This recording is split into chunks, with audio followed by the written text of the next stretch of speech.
اللہ کرے ہمارے دل پر یہ بھی واقعہ چوٹ کر جائے۔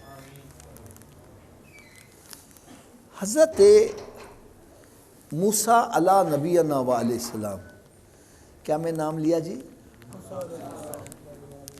یہ اللہ کے نبی بھی ہیں، رسول بھی ہیں اور کلیم اللہ بھی ہیں۔ کلیم اللہ سے کیا مراد ہے؟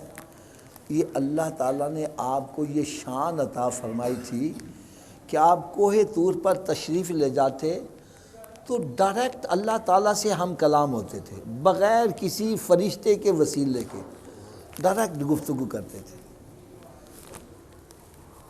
ایک مرتبہ ایک بندہ اس نے حضرت موسیٰ علیہ السلام کو راستے میں روک لیا، عرض کرتا ہے جی آپ اللہ کے نبی ہیں اور رب تعالیٰ سے ہم کلام ہوتے ہیں، تو میرا ایک چھوٹا سا مسئلہ ہے وہ ذرا کہ رب تعالیٰ سے ڈسکس کر لیجئے گا۔ اور میں بتلاؤ کیا مسئلہ ہے؟ کہنے لگا جی میں تنگ دست بڑا ہوں، فاقے کڑاکے کا شکار رہتا ہوں، فاقے کڑاکے کا شکار رہتا ہوں، تو آپ رب تعالیٰ کی بارگاہ میں عرض کیجئے گا کہ رب تعالیٰ مجھے خوشحالی عطا کر دے۔ کیا کر دے؟ حضرت موسیٰ علیہ السلام نے ارشاد فرمایا ٹھیک ہے، میں جب گفتگو ہوگی تو تیرا بھی ذکر بیچ میں کر دوں گا۔ اگلے دن پھر جب موسیٰ علیہ السلام ملے، انہوں نے کہا جی میرا ذکر کیا تھا؟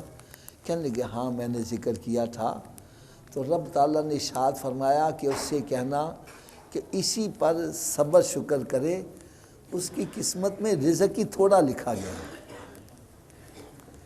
اس کی قسمت میں رزق ہی تھوڑا ہے۔ اب یہ کہنے لگا موسیٰ پھر میری ایک ریکویسٹ اور ہے، رب تعالیٰ سے عرض کر دیجئے گا رب نے جتنا میرے رزق قسمت میں لکھا نا سارا اکٹھا ہی دے دے، میں راضی ایک دفعہ کھاتے لوا۔ حضرت موسیٰ علیہ السلام رب تعالیٰ کی بات میں فرمایا جاؤ جا کے اسے کہہ رہے مل جائے گا اس کو رزق مل گیا۔ کچھ عرصے کے بعد، یوں سمجھے کہ سال دو سال کے بعد، موسیٰ علیہ السلام کا وہاں جب گزر ہوا نا تو دیکھا اس کا لنگر چل رہا ہے۔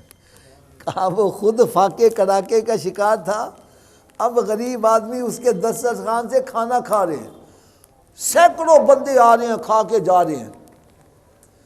بڑا حیران ہوئے کہ رب تعالیٰ نے تو ارشاد فرمایا تھا کہ اس کی قسمت میں رزق ہی بڑا تھوڑا ہے، تو یہ تو لنگر چل رہا ہے۔ عرض کرتے ہیں یا اللہ ماجرا کیا ہے؟ فرمایا اے موسیٰ اس نے میرے ساتھ سودے بازی کر لی، میں نے اس کو اکٹھا رزق دے دیا، اس نے اپنے حساب سے کھا کے باقی سارا میرے راستے میں خیرات کر دیا۔ تو کہنے لگا اس نے مجھے قرض دیا، میں نے اور بڑھا کے واپس دیا، اس نے وہ اپنا وقت کے حساب سے کھایا، باقی پھر میرے راستے میں خیرات کر دیا۔ اللہ تبارک و تعالیٰ نے قرآن مجید میں ارشاد فرمایا من ذا الذی یقرض اللہ قرضا حسنا فیضاعفہ لہ اضعافا کثیرا۔ فرمایا تم میں سے کون ہے جو اللہ تعالیٰ کو قرض دیتا ہے، یعنی اللہ تعالیٰ قرض مانگنے والا نہیں ہے، رب کا مطلب یہ ہے کہ تم میرے بندے کو دے گا ایسے ہے جیسے مجھے قرض دے رہا ہے، تیرا پیسہ ضائع نہیں جانے دوں گا بلکہ تجھے بڑھا چڑھا کے واپس کیا جائے گا۔